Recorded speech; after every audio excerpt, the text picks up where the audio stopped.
우리의 존재는 의지가 겉으로 드러난 것이며 환생이란 이 의지가 계속해서 다시 반복되는 것에 불과하다.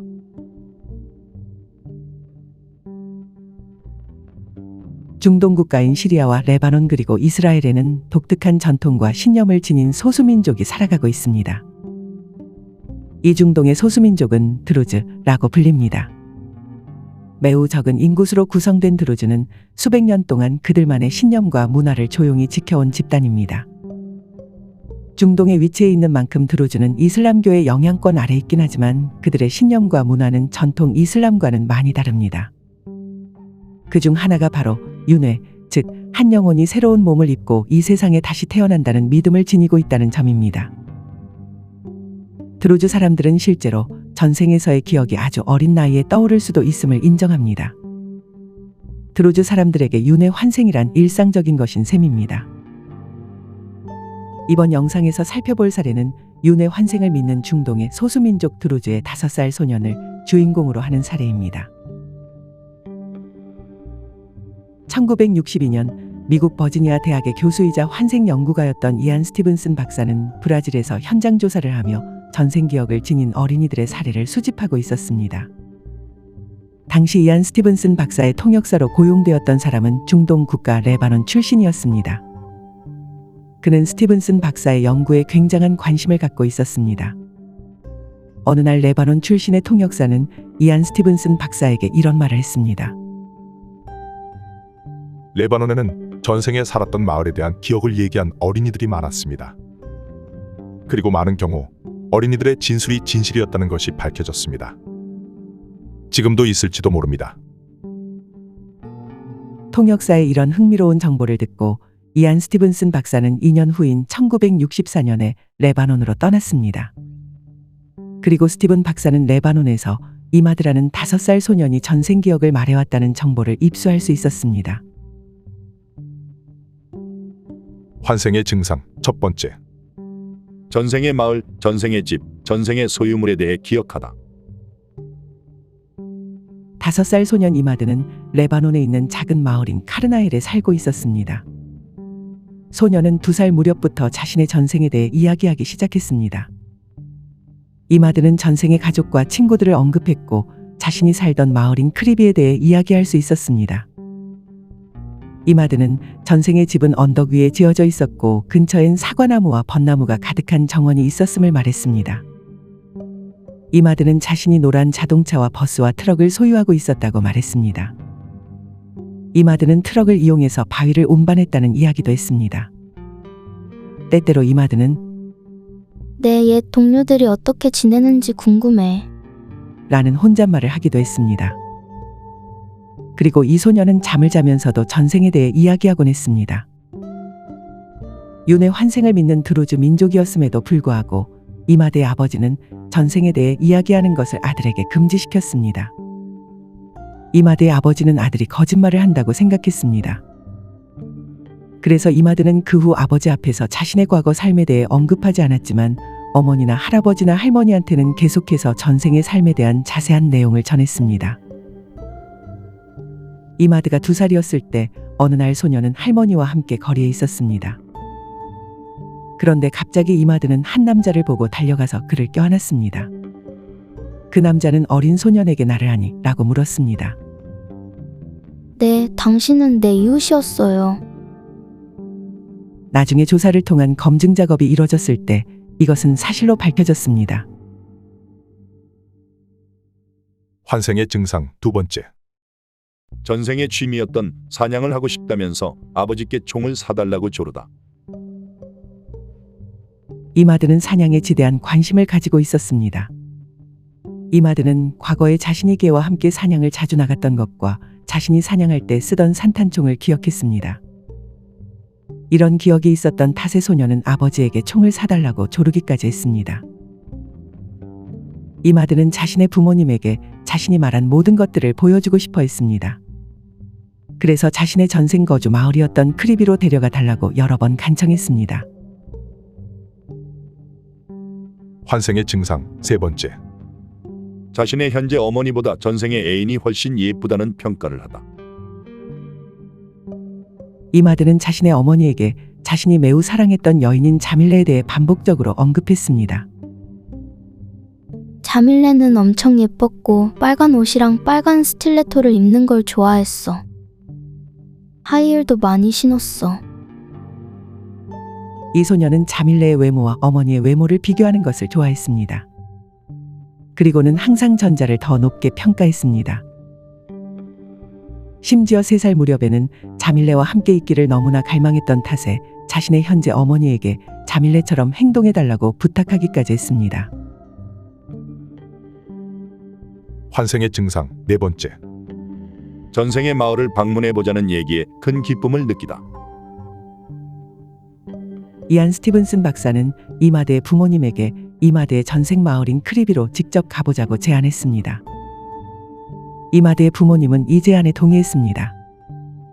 스티븐슨 박사로부터 이런 소식을 듣게 되었을 때 5살 소년 이마드의 얼굴은 큰 기쁨으로 충만해졌습니다. 이마드가 거주 중인 마을인 카르나일에서 이마드의 전생 마을이었던 크리비까지는 20km만 이동하면 되는 상황이었습니다. 하지만 이마드는 그곳에 도착했을 때 자신의 집을 알아볼 수 없었습니다. 그 이유는 전생에 그가 죽은 이후로 크리비 마을에 많은 변화가 있었기 때문이었던 것으로 드러났습니다.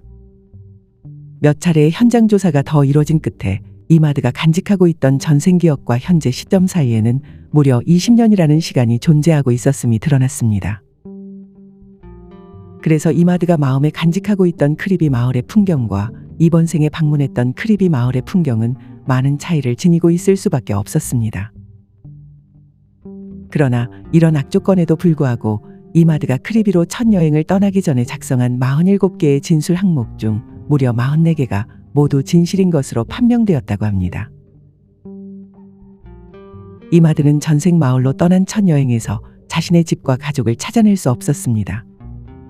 그러나 소녀는 여전히 자기가 과거에 크리비에 살았었다고 확신하고 있었습니다. 이안 스티븐슨 박사는 이마드를 데리고서 거듭해서 크리비 마을을 찾아갔습니다. 그리고 마침내 이마드의 전생으로 여겨지는 남자를 발견하게 되었습니다.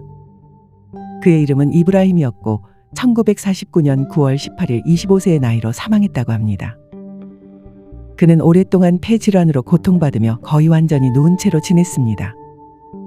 사망하기 3개월 전부터는 척추에 큰 문제가 생겨서 걸을 수조차 없었다고 합니다. 이 남자에게는 사랑하는 여인인 자밀레가 있었다고 합니다. 또 한 남자는 이마드가 진술했던 것처럼 노란 자동차와 바위를 운반하는 트럭 그리고 버스를 소유하고 있었습니다. 환생의 증상 5번째. 전생에 쓰던 탄약통에 매료되고 전생의 동생들을 알아보다.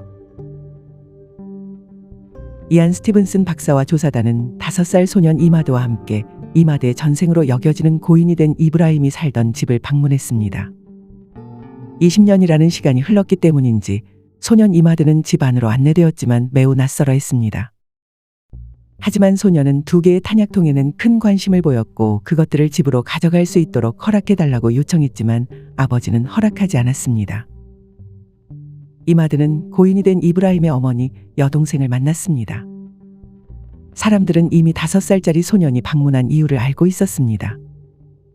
이마드는 첫눈에 어머니를 알아보지 못했는데 지난 20년 동안 어머니의 외모가 너무 많이 변한 상태였기 때문이었습니다. 하지만 이마드의 전생 여동생이 자신이 누구인지 아느냐고 이마드에게 물었을 때 이마드는 즉시 당신은 후우다예요라고 대답했고 이것은 진실이었습니다. 그 후 그는 전생의 막내 남동생이 묘사된 그림에 대해 질문받았고 이마드는 그 남자의 이름이 푸아드라고 정확히 말했습니다.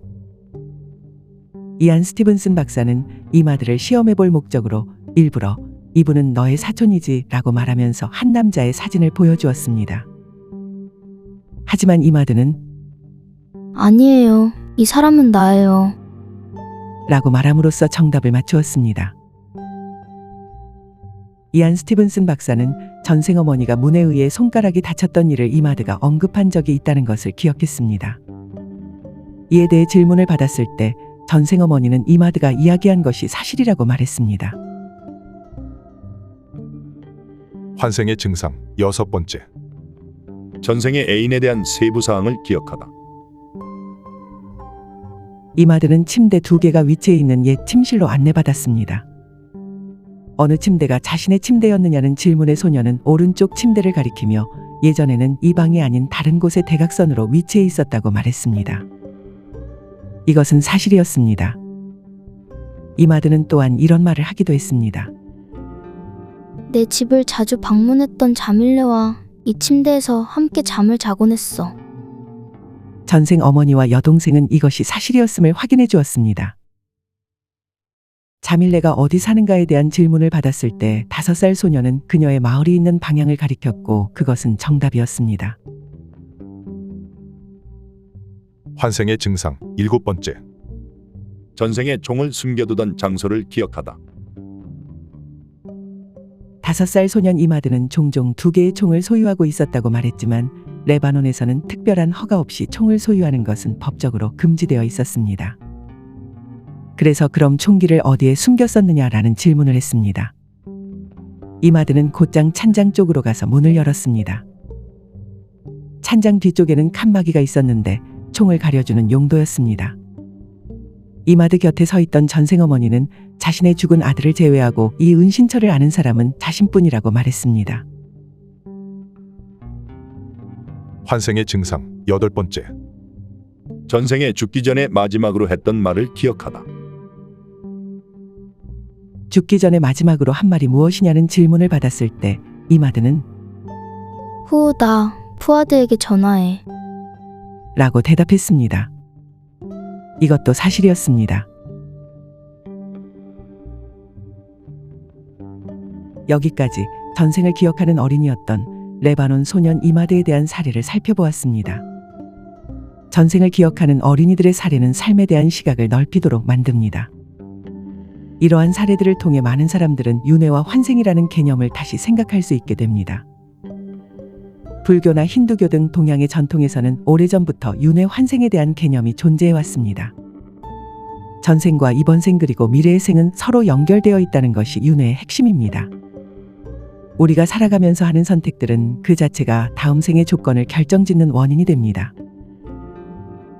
전생을 기억하는 아이들의 이야기는 종종 이러한 카르마의 법칙을 상기시키는데 어떤 어린이는 전생에서 해결하지 못한 일에 대해서 미련을 드러내기도 하고 어떤 어린이는 깊은 감정적 흔적을 안고 태어난 듯한 모습을 보이기도 합니다. 이런 사례들은 우리가 지금 살아가고 있는 삶이 단절되어 있는 작은 부분이 아니라 더 큰 이야기 속에 들어있는 일부일 수 있다는 가능성에 대해 마음을 열도록 만듭니다.